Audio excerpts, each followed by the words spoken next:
ఆరాధన వర్తమానముగా కీర్తనల గ్రంథం 9వ అధ్యాయం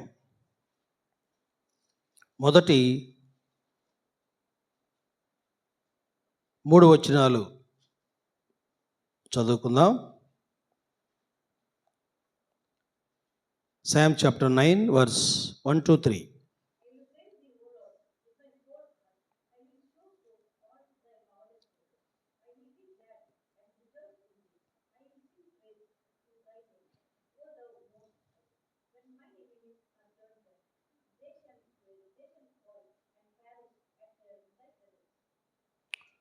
దేవుడు తన ఆత్మతో మరి వాక్య భాగాన్ని మన జీవితంలో చక్కగా అర్థమయ్యే రీతిలో సేవకుని అభిషేకించి వాడుకోలాగున చిన్న ప్రార్థన చేసుకుందాం.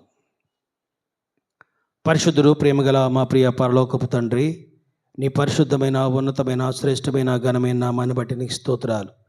ప్రభా, ఆరాధనించడానికి ప్రభా మమ్మల్ని అందరినీ సిద్ధపడటానికి ప్రభా నీవు ఇచ్చిన లేఖన భాగాన్ని బట్టి నీకు స్తోత్రాలు. కీర్తనల గ్రంథం 9వ అధ్యాయం మొదటి 3 వచనాల ద్వారా ప్రభా మేము ఎందుకు నిన్ను ఆరాధన చేయాలో, దావీదు ఎందుకు స్తుతించాడో ఈ మాటల ద్వారా మాకు తెలియచేయండి ప్రభా. నీకు వందనాలు ప్రభా. బిడలకు వినగలిగిన మనసును గ్రహింపగల శక్తి దయచేయండి. మేము కూడా ప్రభా మీరు మా పట్ల చేసినటువంటి మేలులు, ఉపకారాలను జ్ఞాపకం చేసుకొని మేము కూడా ప్రభా నిన్ను ఆత్మతో సత్యముతో ఆరాధన చేయడానికి సహాయం చేయమని, ఈ మాటల ద్వారా మీరు మహిమ, ఘనత, ప్రభావాలు పొందుకోమని మా ప్రభును మా రక్షకుడైన యేసుక్రీస్తు అతి పరిశుద్ధ నామములో ప్రార్థించి అడిగి వేడుకొనుచున్నాము తండ్రి, ఆమేన్.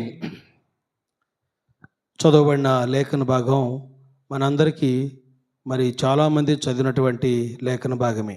కీర్తనలో 9వ కీర్తన దావీదు రచించినటువంటి కీర్తన కనుక ఆరాధన వర్తమానముగా మనం ఎందుకు ప్రభువును ఆరాధన చేయాలి కనుక బయట సంఘాలు చూస్తే ఆరాధన అంటే అందరూ లేచి నిలబడి ఒకరు పాట పాడితే అందరూ పాట పాడి గట్టిగా ఆరాధన చేస్తూ ఉన్నారు. కనుక నిజమైన ఆరాధన ఏమిటి?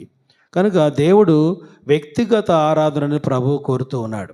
దేవుడు వ్యక్తిగత ఆరాధన కనుక అందరూ లేచి నిలబడి ఏం ఆరాధన చేస్తారో అని మనకు తెలియదు, కానీ ప్రభు ఏం కోరుతున్నాడంటే వ్యక్తిగత ఆరాధన కోరుతున్నాడు. ఎందుకని ఈ మాట చెప్తున్నామంటే నిర్గమకాండం 15వ అధ్యాయం 2వ వాక్యములో దేవుడు చేసిన మేలులు, ఉపకారాలను జ్ఞాపకం చేసుకుని మోషే చక్కగా ఆరాధన పాటగా మంచి ఆరాధన పాటగా ఇశ్రాయేలు ప్రజలతో మోషే ఈ కీర్తన పాడుతూ ఉన్నాడు. చదవండి ఎవరైనా.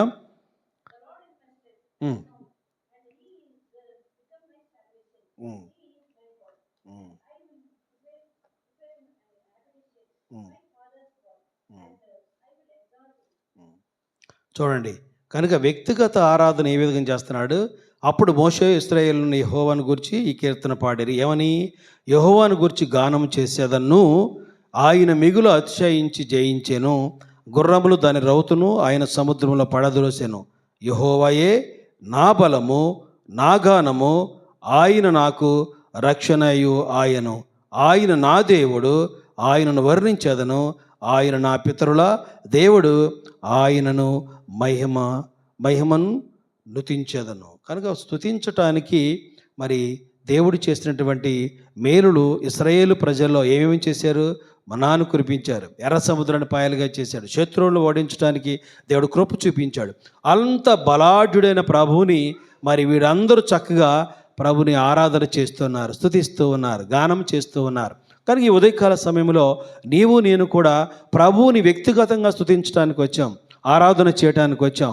కనుక సంఘానికి మనం ఎందుకు వస్తున్నామంటే దేవుణ్ణి కలుసుకుని ఆయన రొట్టెలో బలలో పాలు పంచుకోవడానికి సిద్ధపడి మనం వస్తూ ఉన్నాం. కనుక సంఘానికి వచ్చేది పాటలు పాడటానికి మంచిదే, సంఘానికి వచ్చేది ప్రార్థన చేయడానికి మంచిదే, వాక్యాన్ని వినటానికి మంచిదే.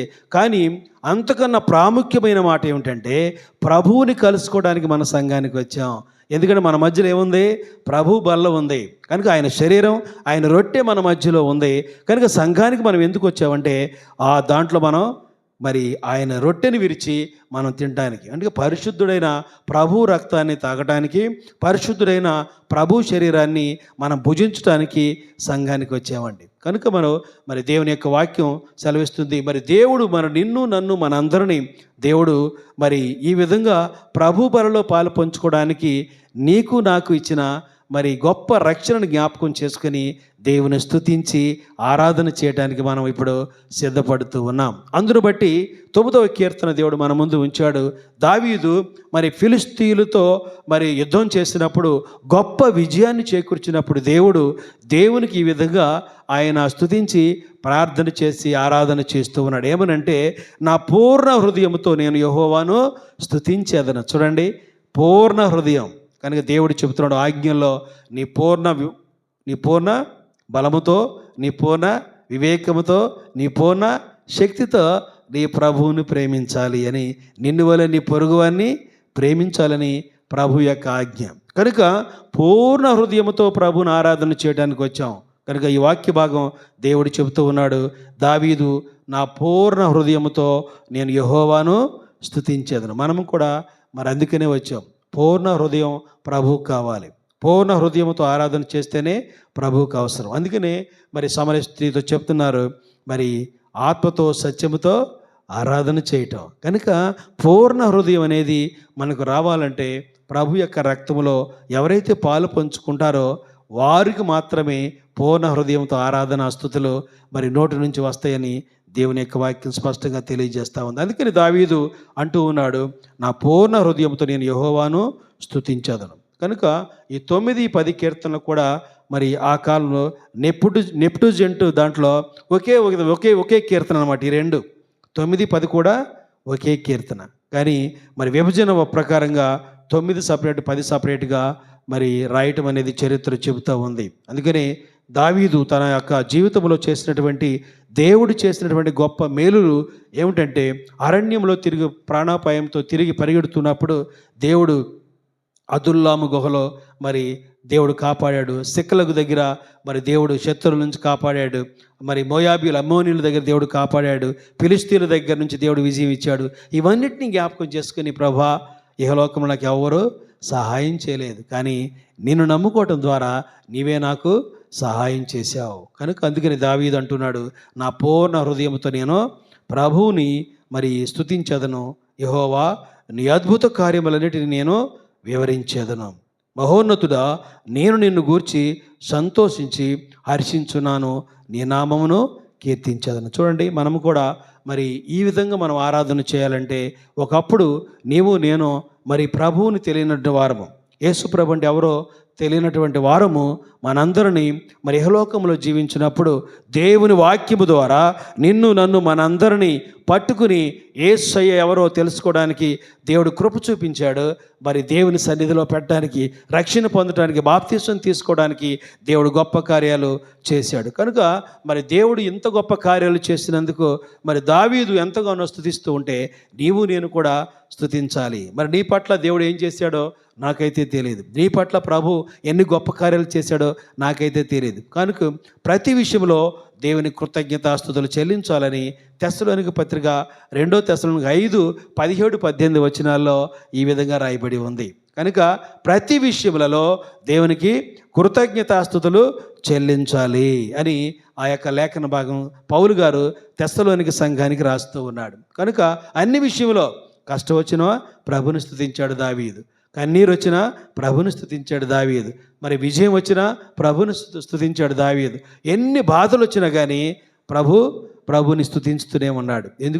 ఎందుకనంటే దేవుని యొక్క గొప్పతనం. కష్టం వచ్చినా కానీ దేవుడు నా కష్టాన్ని తీరుస్తాడని ఎంత భరోసా కలిగి మరి దేవుని ఆరాధన చేస్తూ ఉన్నాడు. కనుక మరి దావీదుకు ఫిలిష్తీయుల చేతిలో విజయం ఇచ్చినందుకు పూర్ణ హృదయంతో మరి దేవుడు మరి గొప్ప కార్యం చేసినందుకు పూర్ణ హృదయంతో దావీదు ఆరాధన చేస్తున్నాడు. కనుక మరి మన యొక్క జీవితాల్లో కూడా అన్యాయం జరిగింది, అక్రమం జరిగింది, అణిచివేతకు గురైపోయాం అని అనుకున్నప్పుడు, ఇశ్రాయేలు కూడా ఆ ప్రకారంగా ఉన్నప్పుడు మరి దావీదు మరి ఎంతగానో దేవుడు కరుణించి ఈ విధంగా దేవుడు గొప్ప కార్యాలు చేశాడని మరి దావీదు ఈ కీర్తన రాశాడు. కనుక మన జీవితంలో కూడా మరి మేము వెళ్ళినప్పుడు మరి మాకు వేరే వాళ్ళ నుంచి అణిచివేతకు గురవుతున్నాం, వేరే క్యాస్ట్ నుంచి మరి మా క్యాస్ట్ అణిచివేతకు గురవుతున్నాం, మాకే అన్యాయం జరుగుతూ ఉంది, కోర్టుకి వెళ్ళినా కానీ మాకు న్యాయం జరగట్లేదు, మాకంతా శత్రువులో ఉన్నారు.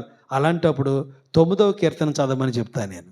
9, 10 కీర్తనలో చదవండి, దేవుడు గొప్ప శక్తిని మీకు ఇస్తాడు. కనుక దావీదు జీవితంలో 9వ కీర్తనలో ఆయన రాస్తూ ఉన్నాడు. ఎందుకని ఆయన ఆరాధన చేస్తున్నాడంటే చూడండి 3వ వచనంలో మనం చదువుకున్న, నీవు నా పక్షమున వ్యాజ్యమాడి నాకు న్యాయం తీర్చున్నావు. చూడండి మరి దేవుడు మరి గొప్ప కార్యం ఏం చేస్తాడంటే దావీదు పట్ల, ఆయన పక్షమున ఉండి నాకు న్యాయము తీర్చుచున్నావు.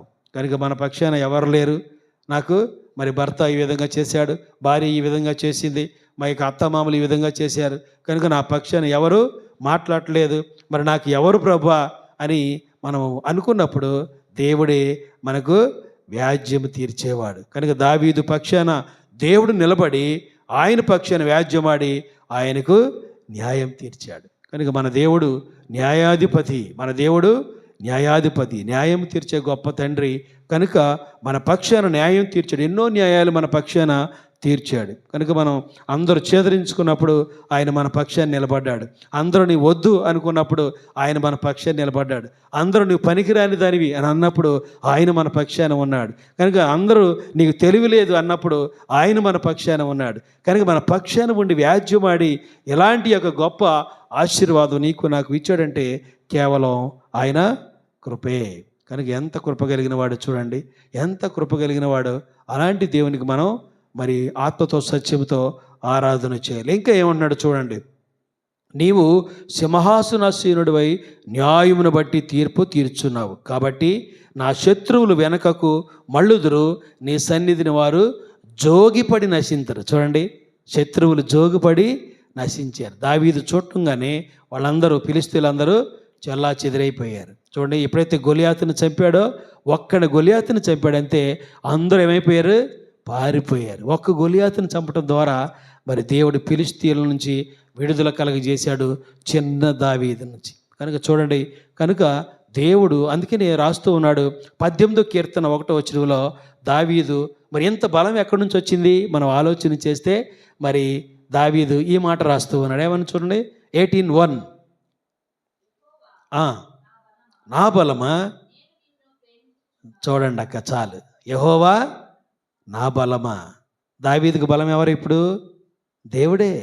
దావీదుకు బలం దేవుడే. అందుకని ఎవరైతే ప్రభువును ప్రేమిస్తారో వారికి దేవుడు గొప్ప కార్యాలు చేస్తాడు.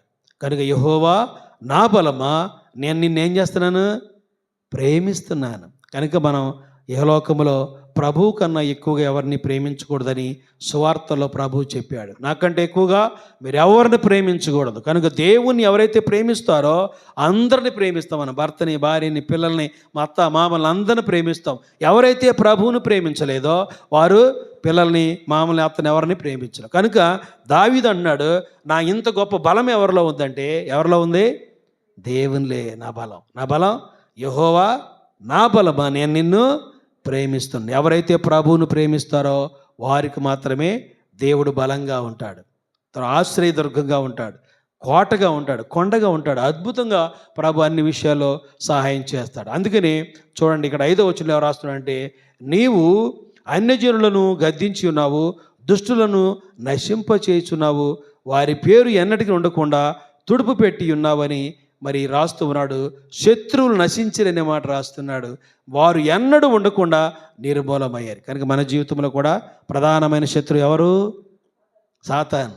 ప్రధానమైన శత్రువు సాతాను. దాన్ని ప్రతిరోజు మనకి జయమే, దాని నుంచి ప్రతిరోజు మనకి కష్టమే, దాని నుంచి ప్రతిరోజు మనకి మరి అనేకమైన టెంప్టేషన్స్. కనుక అన్నిట్లో చూపుల ద్వారా టెంప్టేషన్ చేస్తూ ఉంది సాతాను, మరి తలంపుల ద్వారా టెంప్టేషన్ చేస్తుంది, చేతుల ద్వారా టెంప్టేషన్ చేస్తుంది, కాళ్ళ ద్వారా టెంప్టేషన్ చేస్తుంది, శరీరము ద్వారా టెంప్టేషన్ చేస్తుంది. కనుక దాన్ని మరి దేవుడు లోకాన్ని జయించాడు కనుక ప్రభు మనల్ని మనం జయించే శక్తి ప్రభువులో ఉన్న వారికి వస్తుంది. కనుక దేవుడిని ఎవరైతే ప్రేమిస్తారో వారు మరి దేవుని యొక్క గొప్ప కార్యాలు మరి వారి జీవితంలో చేస్తాడని దేవుని యొక్క వాక్యం చెబుతూ ఉంది. కనుక మరి నీవు నేను మనమందరం ఎందుకు మరి ఆయనను స్తుతించాలి, ఆరాధన చేయాలి అని ఈ యొక్క కీర్తనలో 12వ వచనం నుండి 20వ వచనంలో మరి సర్వజనులకు ఆయన రాస్తూ ఉన్నాడు. ఎందుకు మరి వీరందరూ స్తుతించాలి? 12 నుంచి 20 వచనాల్లో కొన్ని మాటలు ఆయన మరి రాస్తూ ఉన్నాడు. కనుక మరి దేవుణ్ణి మనం ఎందుకు స్తుతించాలి? మరి నీవు నేను ఇక్కడ ఈ యొక్క ఆరాధన అయిపోయిన తర్వాత ప్రభుని స్తుతిస్తాం వ్యక్తిగతంగా. మరి ఎందుకు స్తుతించాలి అని మనం ఆలోచన చేస్తే కొన్ని మాటలు మనం మరి నేర్చుకుని మనం ఆరాధన వర్తమానాన్ని ముగిద్దాం. దావీదు జీవితంలో దేవుడు చేసినటువంటి గొప్ప మరి కార్యాలను బట్టి ఆయన వ్యక్తిగతంగా స్తుతిస్తూ ఉన్నాడు. ఎలాగా? పూర్ణ హృదయంతో స్తుతిస్తూ ఉన్నాడు. కనుక ఈ ఉదయకాల సమయంలో నీవు నేను కూడా పూర్ణ హృదయంతో నీవు నేను ఆయనను స్తుతిస్తే ఆరాధన ఆశీర్వాదకరంగా మారద్ది. కనుక మనం ఆరాధన ఎందుకు చేయాలంటే మనకు ఆశీర్వాదం ఇవ్వస్తుంది. ఆరాధనలో ఏముంటుంది? ఆశీర్వాదం ఉంది, ఆరాధనలో విజయం ఉంది, ఆరాధనలో అద్భుతం ఉంది. కనుక అలాంటి అద్భుతమైన దేవుని మనం చేయటానికి దేవుడు నీ పక్షాన ఏమి చేశాడో ఒకసారి మనం ఆలోచన చేద్దాం. కొలసీ పత్రిక మనం చూద్దాం, 2వ అధ్యాయం. మనం ప్రభుని ఎందుకు స్తుతించాలో కొలసీ పత్రిక 2వ అధ్యాయము 10వ వచనాన్ని మనం చూద్దాం. 2:10.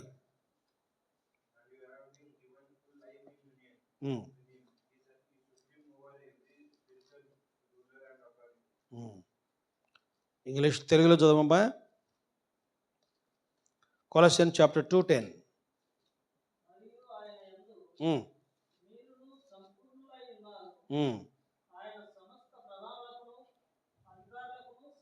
చూడండి, మొట్టమొదటిగా నీవు నేను ఎందుకు ఆరాధన చేయాలంటే మరియు ఆయన యందు మీరును సంపూర్ణత కలిగజేశాడండి.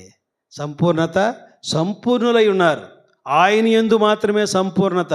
ఎవరి ఇహలోకమైన మరి రాజకీయ నాయకులతో సంపూర్ణత లేదు, తల్లిదండ్రుల ద్వారా మనకు సంపూర్ణత లేదు, కానీ ఆయన యందే మీరు సంపూర్ణులై ఉన్నారు. కనుక నేను చెబుతూ ఉంటాను అన్నమాట, దేవుని దగ్గరకు రండి, ఆయనలో మీరు మరి ఐక్యత కలిగి ఉండండి, దేవుని సహవాసంలో ఉండండి, అప్పుడు సంపూర్ణతలోనికి వస్తారని దేవుని యొక్క వాక్యం చెబుతుంది. కనుక ఈ యొక్క కొలసీ పత్రికలో మనం చదివితే మరి 4 అధ్యాయాల్లో ఆ గంభీరమైన మాటలు ఉంటాయి. నేను మొదటి అధ్యాయానికి ఏం పేరు పెట్టుకున్నానంటే సిద్ధాంతం, డాక్ట్రిన్ ఉంటుంది. అంటే ప్రభు మనకి ఏం చేశాడు, మన ప్రభువుని మనం ఎందుకు ఆరాధన చేయాలి అనేది మొట్టమొదటి అధ్యాయంలో సిద్ధాంతం ఉంటుంది. యేసు ప్రభు మన కోసం ఏం చేశాడు అని, ఒక యేసు ప్రభు ఈ లోకానికి ఎందుకు వచ్చాడు, ఆయన ఏమి చేశాడని సిద్ధాంతం. 2వ అధ్యాయానికి ఏం పేరు పెట్టుకున్నాడంటే అపాయం, డేంజర్ ఉంది. ఎందుకుంది? సాతాను ఉంది. సాతాను ఉంది కాబట్టి డేంజర్. కనుక 2వ అధ్యాయాన్ని మనం చదువుకుంటూ వెళ్తూ ఉంటుంటే మనం పైనే ఉంటుంది, నేను ఎంతగా పోరాడుచున్నానో మీరు తెలుసుకొని కోరుచున్నాను, వారు ప్రేమ యందు అతుకుబడి సంపూర్ణ గ్రహింపు యొక్క సకలైశ్వర్యము కలిగిన వారే, దేవుని మర్మం ఉన్న క్రీస్తును స్పష్టంగా తెలుసుకున్న వారే తమ హృదయములలో ఆదరణ పొందవలని వారందరి కొరకు పోరాడుచున్నాను అనే మాట కనబడుతుంది. పోరాటం, సాతానుతో పోరాటం, తర్వాత విశ్వాసులతో పోరాటం, సంఘస్థులతో పోరాటం, ఇవన్నీ పౌలు గారు మరి డేంజర్, అపాయం ఉంది. కనుక దేంట్లో డేంజర్ ఉందో మరి ఈ యొక్క 2వ అధ్యాయం మనకు తెలియజేస్తాం. 3-4 అధ్యాయాల్లో మరి మనం మరి ఎలా జీవించాలి అని తెలియజేస్తాం. 3-4 అధ్యాయాలు ఏముంటుంది, మనము ఎలా జీవించాలి, క్రైస్తవులు ఎలా జీవించాలి, క్రైస్తవులు ఏ విధంగా ఉండాలి, ఏ విధంగా నడుచుకోవాలి అని 3-4 అధ్యాయాల్లో ఉంటుంది. కనుక మనం ఇప్పుడు చదువుకున్న 2:10లో ఏముందంటే మీరు మరియు ఆయన యందు మీరును సంపూర్ణత మనకి ఇచ్చాడు. ఏ విధంగా ఇచ్చాడు? ఆయన బళ్ళెం పక్కలో బళ్ళెపోటు పడిపించుకుని ఇచ్చాడండి సంపూర్ణత. శరీరం రక్తం కార్చి ఇచ్చాడు సంపూర్ణత. ముళ్ళ కిరీటం పెట్టించుకుని ఇచ్చాడు సంపూర్ణత. తర్వాత చేతుల్లో మేకులు కొట్టించుకుని ఇచ్చాడు సంపూర్ణత. తర్వాత 39 కొరడా దెబ్బలు కొట్టించుకుని సంపూర్ణత. 6 అన్యాయపు తీర్పులు తీర్చుకుని సంపూర్ణత. కనుక 5480 గాయాలు ఒళ్ళంతా మరి పొడిపించుకుని ఆయన నీకు నాకు రక్తాన్ని కార్చి సర్వసత్యములోనికి నిన్ను నన్ను నడిపించాడు. అందును బట్టి మనం ఆరాధన చేయాలి. కనుక ఎంత గొప్ప దేవుడో చూడండి.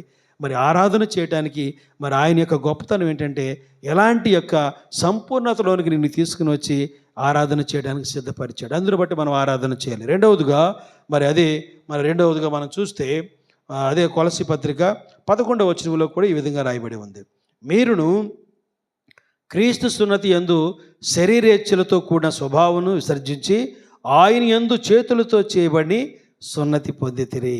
కనుక మరి ఇప్పుడు మన యూదులు చూస్తే వారి అందరూ ఏం చేస్తారు? సున్నతి చేయించుకుంటారు, ఇంకా సున్నతి చేయించుకుంటారు. ప్రభు మరి దేవుని బిడ్డలు అవ్వాలంటే ఏం చేయాలి? వాళ్ళు ప్రభుకి సున్నతి చేయించుకోవాలి. మరి నీవు నేను మనం ఇప్పుడు ఎవరు? మన అందరం ఎవరము?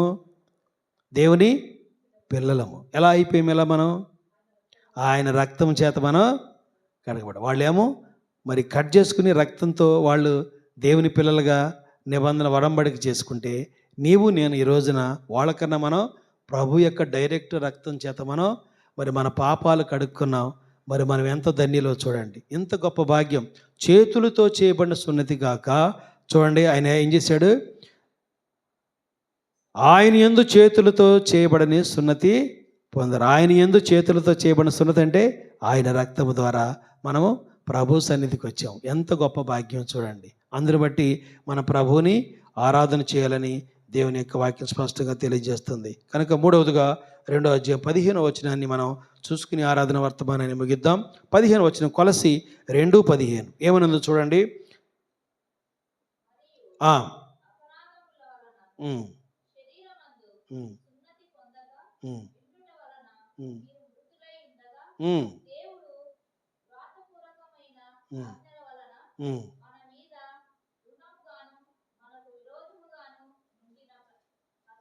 ఉమ్, ఉమ్,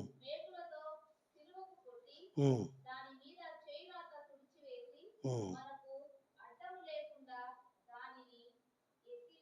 ఉమ్.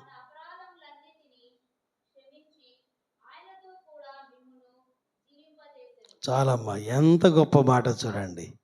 చూడండి, ఈ ప్రభువుని ఎందుకు ఆరాధన చేయాలంటే ఎంత గంభీరమైన మాట చూడండి. కనుక చేతులతో మేకులు ఎందుకు కొట్టించుకున్నాడు అని అడిగితే మరి మనం బయట హైందవులు హేళన చేస్తున్నారు. మేకులు కూడా పీక్కోలేడు అని చాలామంది హేళన చేస్తారు. ఎందుకని వాళ్ళకి తెలియదు. ఎందుకనంటే నీ అపరాధాలు, నా అపరాధాలు, మనందరి అపరాధాలు ఏం చేశాడు? సిలువకు మేకులు కొట్టించుకుని నీ అపరాధాలన్నీ అడ్డము లేకుండా తుడిచివేసి దాన్ని ఎత్తివేసి మన అపరాధములన్నిటినీ క్షమించి ఆయనతో కూడా మనల్ని జీవింపచేశాడు. అందుని బట్టి మనం ఆరాధన చేయాలి. ఎంత గొప్ప భాగ్యం! ఎవరిచ్చారు ఈ యొక్క గొప్ప కార్యం? మన తల్లిదండ్రులు లేదు, మన బంధువులు లేదు, మన అన్నదమ్ములు లేదు.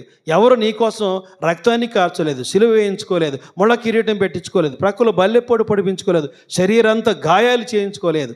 కేవలము నీ కోసం, నా కోసం, మనందరి కోసం మరి మేకులు, నీ యొక్క పాపాలని మేకులు కొట్టించుకున్నాడు ఆయన. నీ యొక్క శాపాలన్నీ ఆయన మీద పెట్టుకుని ఆయన మేకులు కొట్టించుకున్నాడు. కనుక నీ యొక్క అపరాధాలన్నీ ఆయన సిలువ మీద ఏం చేశాడు? తుడిచివేశాడు. ఏ అపరాధం లేకుండా నా యొక్క మీ అందరి అపరాధాలన్నీ, మనందరి అపరాధాలన్నీ ఆయన సిలువలో ఏం చేశాడు? తుడిచివేశాడు, క్షమించాడు. ఎన్ని మాటలు ఉన్నాయి చూడండి. క్షమించాడు. ఎవరు క్షమిస్తారని చెప్పండి.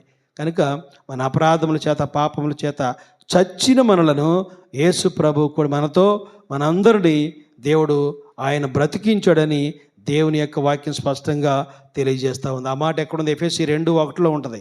ఎఫెసీ పత్రిక 2:1 ఉంటుంది. మీ అపరాధముల చేతను పాపముల చేతను మీరు చచ్చిన వారై ఉండగా ఆయన మిమ్మల్ని క్రీస్తుతో కూడా ఏం చేశాడు? బ్రతికించాడండి. ఎంత గొప్ప దేవుడో చూడండి. కనుక యేసు క్రీస్తులో బ్రతికించడం మరి ఎంత గొప్ప ఆశీర్వాదం ఇచ్చాడు చూడండి. మరి నీ యొక్క అపరాధాలను క్షమించి మేకులు కొట్టించుకుని నీ అపరాధాలన్నీ సిలువలో అన్నిటినీ తుడిచివేసి నిన్ను క్షమించాడు.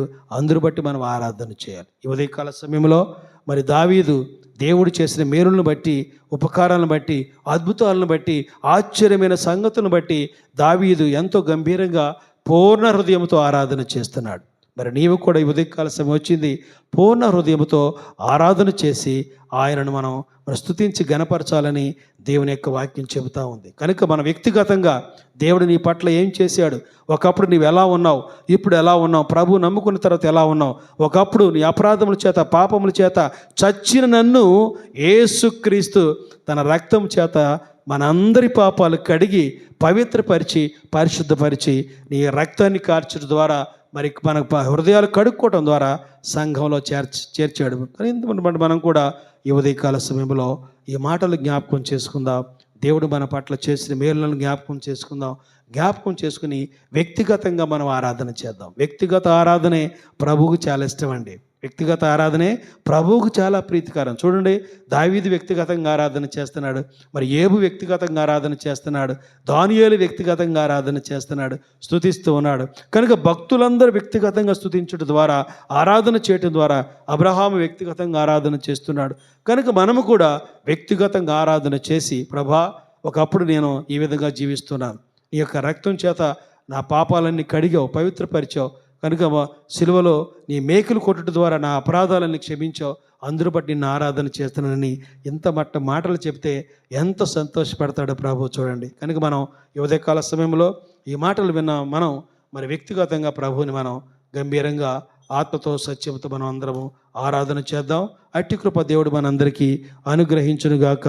దేవుడి కొద్ది మాటలు దీవించి మనందరినీ మరి ఈ యొక్క ఆరాధనలో మనందరి వ్యక్తిగతంగా ఆరాధనను ప్రభు అంగీకరించునుగాక. మనందరము వ్యక్తిగత